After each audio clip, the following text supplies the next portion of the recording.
Cairo, Egypt. Thousands of protesters marching on the U.S. Embassy. According to the Associated Press, both attacks were triggered by an anti-Muslim film produced here in the United States.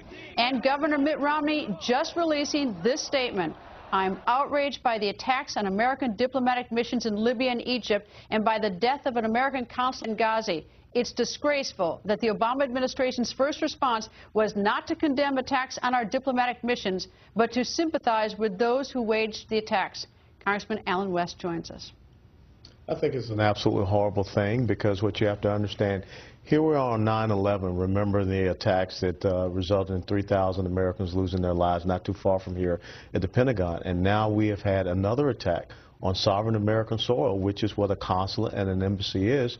Our flag was torn down, it was burned, the radical Islamist flag was raised, and we have an American official that lost their lives. And the first thing that come out is that we're going to apologize for something that a Christian Coptic individual posted a video on his Facebook site.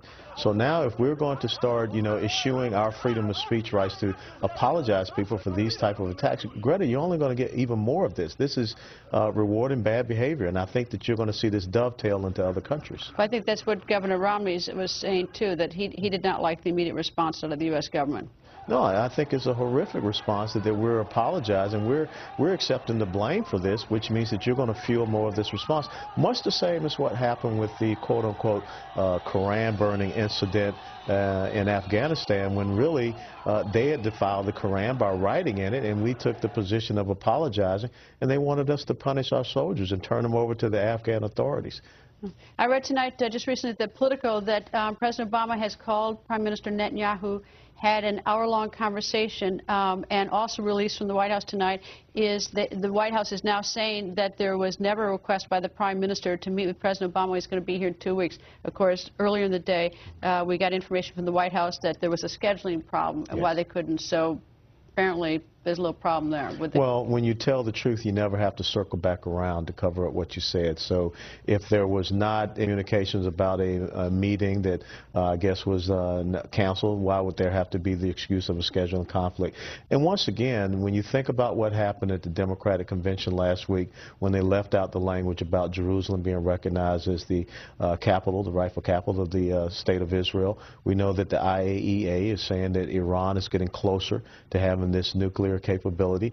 We see what is happening in Egypt with a Muslim Brotherhood-controlled government, which now opens up another front for Israel besides the Hezbollah-controlled areas of southern Lebanon, the Gaza Strip controlled by Hamas. This is a very critical time that we need to show our strength. How did all of this happen all at once today? I mean, what happened? It seemed like a lot of things happening.